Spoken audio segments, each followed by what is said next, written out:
Welcome to the Tech Meme Ride Home for Tuesday, December 22nd, 2020. I'm Brian McCullough. Today, I had a feeling. Reuters says Apple really is revealing an Apple car soon. More details on that suit charging Facebook and Google allegedly agreed to divvy up the ad market. The third biggest cryptocurrency says the SEC is coming after it. And the crazy story behind those sexy butt-flap pajama ads you've been seeing all over the internet this month. Here's what you missed today in the world of tech. So I don't know why I had a feeling about that Apple car rumor at the end of yesterday's show, but I just did have a feeling, and now suddenly I look like a genius. Because all night, the top of Tech Meme was a big story from Reuters saying sources have told them that Apple is indeed planning to manufacture a car by 2024, which may or may not include self-driving tech, but will probably include what is being described as, quote, breakthrough technology for batteries, quoting the piece. Apple has progressed enough that it now aims to build a vehicle for consumers, two people familiar with the effort said, asking not to be named because Apple's plans are not public. Apple's goal of building a personal vehicle for the mass market contrasts with rivals such as Alphabet's Waymo, which has built robo-taxis to carry passengers for a driverless ride-hailing service. Central to Apple's strategy is a new battery design that could, quote, radically reduce the cost of batteries and increase the vehicle's range, according to a third person who has seen Apple's battery design. Making a vehicle represents a supply chain challenge even for Apple, a company with deep pockets that makes hundreds of millions of electronics products each year with parts from around the world, but has never made a car. It took Elon Musk's Tesla 17 years before it finally turned a sustained profit making cars. Quote, if there is one company on the planet that has the resources to do that, it's probably Apple. But at the same time, it's not a cell phone, said a person who worked on Project Titan. It remains unclear who would assemble an Apple-branded car, but sources have said they expect the company to rely on a manufacturing partner to build vehicles. Apple's car might feature multiple LiDAR sensors for scanning different distances, another person said. Some sensors could be derived from Apple's internally developed LiDAR units, that person said. Apple's iPhone 12 Pro and iPad Pro models released this year both feature LiDAR sensors. As for the car's battery, Apple plans to use a unique monocell design that bulks up the individual cells in the battery and frees up space inside the battery pack by eliminating pouches and modules that hold battery materials, one of the people said. Apple's design means that more active material can be packed inside the battery, giving the car a potentially longer range. Apple is also examining a chemistry for the battery called LFP, or lithium iron phosphate, the person said, which is inherently less likely to overheat and is thus safer than other types of lithium-ion batteries. Quote, it's next level, the person said of Apple's battery technology, quote, like the first time you saw the iPhone, end quote. So again, that would really be something, right? I think it's worth pointing out that the piece kind of hints or suggests that Apple might release a car without self-driving technology, at least at first, although that doesn't mean that they might not release self-driving cars somewhere down the road once they've got some experience just releasing regular electric cars. Now, takes on this are all over the place, and some people are absolutely enraged, absolutely sure this is vaporware and will never actually see an Apple car see the light of day. But if you want my 2 cents, here's why an Apple car has kind of always made sense to me. What is the greatest business in the world? It's currently selling $1,000 pocketable computers, i.e. smartphones, to billions of people every year at a healthy margin. People generally upgrade their phones every few years, so billions of people send Apple thousands of dollars on a regular cadence. But do you know what was the best business in the world before that, before smartphones? It was getting billions of people to pay you tens of thousands of dollars every 5 to 7 years for a car. There's a reason why there was that famous phrase, what's good for GM is good for America, because for most of the 20th century, the car business was the biggest, the best, the most powerful business in the world. So why wouldn't Apple be at least tempted to marry these two best businesses? Automobiles are the only other hardware business that is on the scale of the smartphone business, i.e., your addressable market is every human being, or at least household, in the developed world, and there is a regular product refresh cadence, just like in smartphones, i.e., people pay you tens of thousands of dollars every half a decade or so. But Brian, the car business is a low-margin business, notoriously so. Even the best car maker in the world, Toyota, only has 6% margins. Most car companies have 3% margins. Well, gee, that reminds me of the smartphone business, which has murderously thin margins for everyone except, checks notes, Apple. But Brian, that's why Waymo is making self-driving taxis. Once self-driving takes over, no one will need to ever own a car again. You'll just pay a monthly subscription fee for your transportation needs.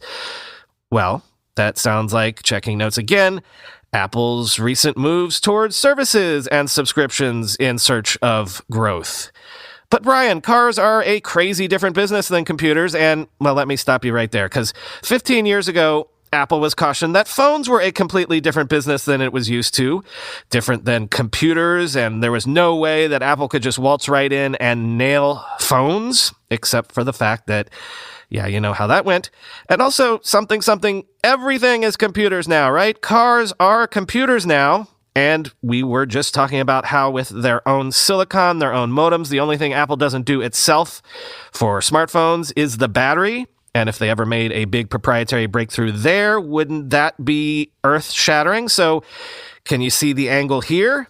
How doing an electric car would be a big research and development project that might also have the added benefit of benefiting their iPhone business as well if they learn to be best in the world in batteries all of a sudden. Also, Apple. They love software and hardware and marrying the two. Don't you think that designing for a car would be right up their alley, especially if they could put all sorts of cool software inside it? And also because isn't designing for cars like the ultimate dream for design heads? So yeah. Read all the snark about this story, think of it as vaporware, and call me crazy, but something tells me that we will probably see an Apple car sometime in some form in the next 5 years.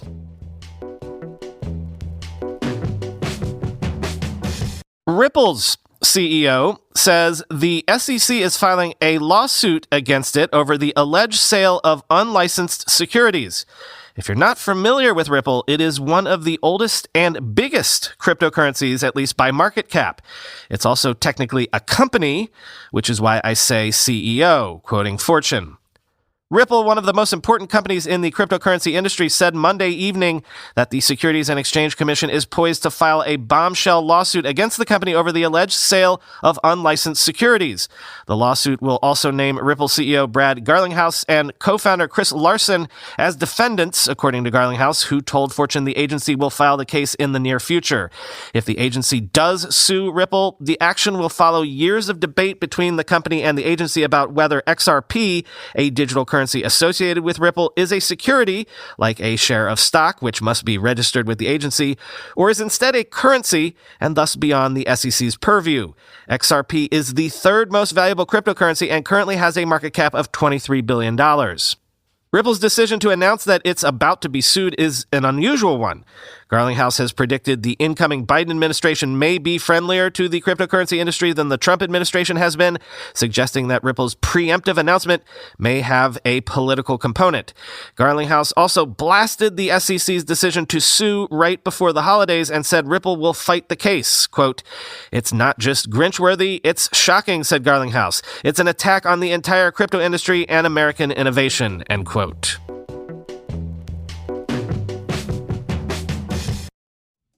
I've been using Caldera Labs The Good for about a week now. Remember I told you about The Good? It's a multifunctional face serum. GQ named it the best natural face serum for men. Whether you are tackling dry skin, acne scars, wrinkles, or just want to do you and invest in healthier skin, this is the one product I would use. I have it on right now. I put it on every morning now. It makes my skin look and feel really smooth and fresh. I've told you something else recently. I've got dry skin. I'm a 42-year-old man. I wear a beard. I don't have time for stuff that doesn't work for me. That makes me feel all sticky. The Good works for me, and it'll work for you too. It's for all guys and all skin types, and it doesn't make you feel sticky. It just makes you feel fresh. Best of all, you can try it 100% risk-free. If you don't love it, they will refund you in full. And right now, Caldera has a special offer for our audience. Receive 20% off your first Caldera Lab purchase of The Good. Go to calderalab.com and use discount code TECHMEME, one word, all caps, at checkout. That's CALDERALAB.com and use code TECHMEME, all caps, one word, for 20% off your first order. I've been thinking about making some personal changes lately. I wanted to start by improving my self-care routine. The problem was, I had no idea where to start. Then I found Hawthorne.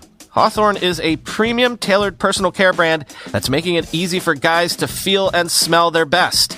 You start with their quiz. They ask you things like, what's your favorite drink? How do you like to spend a night out? It was a fun quiz, actually. Helped me think about how I like to present myself. And the stuff I got back was really suited for me. Shampoo that helps my dry scalp. Soap that's the best soap I've used in years, doesn't leave me feeling sticky. Sunscreen, face wash, hand wash. That is the best smelling stuff I've ever used. A men's fragrance that my wife says is the best stuff I've ever used. If you want to upgrade your self-care routine yourself, Hawthorne is a fun and convenient way to get super high-quality products tailored specifically to your needs. Do what I did. Take Hawthorne's quiz today and get started on your personalized self-care routine by going to hawthorne.co and use promo code TECHMEME to get 10% off your first purchase. That's HAWTHORNE.co, promo code TECHMEME. Hawthorne.co, promo code TECHMEME.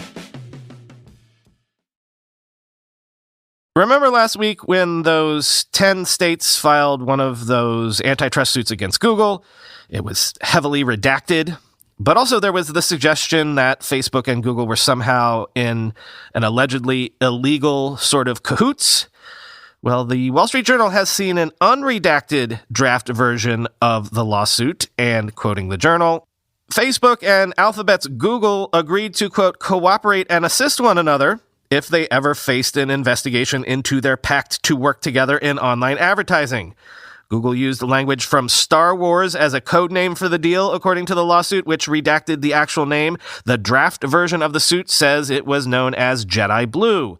The lawsuit itself said Google and Facebook were aware that their agreement could trigger antitrust investigations and discussed how to deal with them in a passage that is followed by significant redactions. The draft version spells out some of the contract's provisions, which state that the companies will, quote, cooperate and assist each other in responding to any antitrust action, end quote, and, quote, promptly and fully inform the other party of any governmental communication related to the agreement, end quote. In the company's contract, the word redacted is mentioned no fewer than 20 times, the lawsuit says. The unredacted draft fills in that word. It is antitrust. The redacted lawsuit filed last week makes no mention of Facebook Chief Operating Officer Sheryl Sandberg. According to the draft version, Ms. Sandberg signed the deal with Google. The draft version also cites an email where she told CEO Mark Zuckerberg and other executives, quote, this is a big deal strategically, end quote. So there's that, and also this morning there's this. Sources are telling the Washington Post that in the early stages of the U.S. antitrust investigation into Facebook offered to help build a social networking competitor using its own network and code. In other words, in order to make the government go away, Facebook offered to build a competitor to itself. Quote, in an attempt to illustrate its commitment to competition, the company's top lawyers signaled that they would be open to changing some of its business practices, according to three people familiar with the matter. One of the ideas Facebook floated would have allowed another firm or developer to license access to its powerful code and its users' intricate web of relationships so that they could more easily create their own version of a social network, said the individuals who spoke on the condition of anonymity to describe a non-public law enforcement inquiry. But the investigators ultimately rejected the idea, believing Facebook's proposal, part of a vague early menu of remedies the tech giant presented this year, failed to fully address their competition concerns. In the end, the Federal Trade Commission and nearly every state's attorney general, led by New York's Letitia James, filed twin lawsuits this month that seek to break Facebook apart. Facebook's tense last-minute negotiations in the final days of the state and federal probes illustrate the urgency with which the company has sought to rebuff the government's charges and foreshadow the aggressive tactics it is expected to deploy in the fight to come, end quote. I'm going to do an omnibus segment here so I can squeeze in a whole bunch of stories real quickly. First, we've got an interesting raise. India-based Versailles Innovation is the company behind the wildly popular daily news app Daily Hunt, as well as the short video app Josh. Versailles has raised around $100 million at greater than a $1 billion valuation. And listen to these investors cutting them a check: Google and Microsoft, among others. Then we've got SPAC news. LiDAR manufacturer Ouster says it will go public through a SPAC, raising up to $200 million at a valuation of around $1.9 billion. Remember how we first started talking about SPACs this year because seemingly all of the automotive startups were using them to access public markets? Yeah, well, Ouster is now the fifth LiDAR manufacturer to SPACify themselves. And if you thought Masason could resist getting in on the SPAC action, you'd be wrong. SoftBank has filed to do a SPAC itself to raise $525 million. Quoting CNBC, "Our SPAC will bridge SoftBank's private and public investing strategies by enabling us to partner with a fast-growing IPO-ready technology company. We believe that we have access to a wide range of compelling investment opportunities through our broad international presence and deep local networks," the company said in a securities filing, end quote. Rumor on the street is, by the way, that SoftBank might even do a couple of additional SPACs on top of this one if this one fares well. And finally, for this segment, IAC says it plans to spin out its full stake in video software company Vimeo, making Vimeo an independent publicly traded company as soon as Q2 of next year. Quoting CNBC again, "The planned spinoff comes as software-as-a-service stocks are soaring, boosted in part by the COVID-19 pandemic. Vimeo has reported strong user growth in the past year, with subscribers up 24% in November. Vimeo, which previously focused on streaming entertainment, especially from independent filmmakers, pivoted its plan a few years ago to provide video services for businesses," end quote. And finally today, maybe you've seen this if you've been on the web at all this month, but have you seen those ads for that sexy butt flap onesie that have seemingly taken over the entire internet? If you read that article in Elle Online about the journalist who fell in love with Martin Shkreli while covering his trial this weekend that everyone was talking about, that was the only ad you saw reading that article. You saw it like 24 times or something. What's the deal with that? Well, Business Insider has you covered. See what I did there? Quote, "After talking with 6 experts in advertising, retail, and e-commerce, I was able to mostly solve the case of the butt flap pajama ad. The butt flap PJs managed to take over the internet through a combination of wonky brand safety measures, a few marketing strategies including provocative sexual imagery, and a good amount of luck.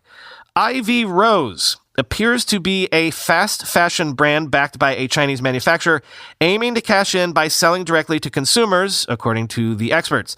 Ivy Rose appears to be one of a number of nearly identical fast fashion brands owned by the same company, Shanghai Jigao Information Technology Company Limited, according to the brand's Facebook page. Other brands, such as Chic Me and Joy Boutique, are selling the same clothing items with the same model at the same price point. Quote, These are what I would call opportunity brands that have a very short lifespan, said Stitcher Ads co-founder Connor Ryan. They can set up the, quote, business in a week and tear it down just as quickly. They are not trying to establish a long-term brand. They are trying to rapidly sell low-quality products at really high margins, end quote. According to Sanders, Ivy Rose is likely one of many brands that are backed by a Chinese manufacturer aiming to cash in on selling directly to consumers. Experts say that the ad for the PJs feels like it is everywhere all of a sudden because of a mix of brand safety miscalculations, retargeting marketing strategies, and the fact that the strange and sexual ad tends to stick with you. Quote, the reality is we all see the same weird ads all the time, but they don't capture our attention like this one, Stitcher Ads Ryan said. Ivy Rose uses 18 ad trackers, sets 9 third-party cookies, and uses ad tech services from companies including TikTok owner ByteDance, Twitter, Facebook, and Google. An Analytics blog post posted on Monday. The post also noted that new Chrome profiles and people who clear all third-party cookies do not see the Ivy Rose onesie ad, even on the L website. Quote, it is therefore likely that Google or some other ad tech company is classifying the L.com article as being related to adult content or subjects and is targeting users who visit articles like this one with adult-like content, including the Ivy Rose ad, the post wrote. If you saw the Ivy Rose ad, the writer of the blog post told me, you likely did something online that made Google or some other tech company believe that you're seeking out adult content. It seems to be very broad targeting, the blogger said, but it is targeting all the same, end quote.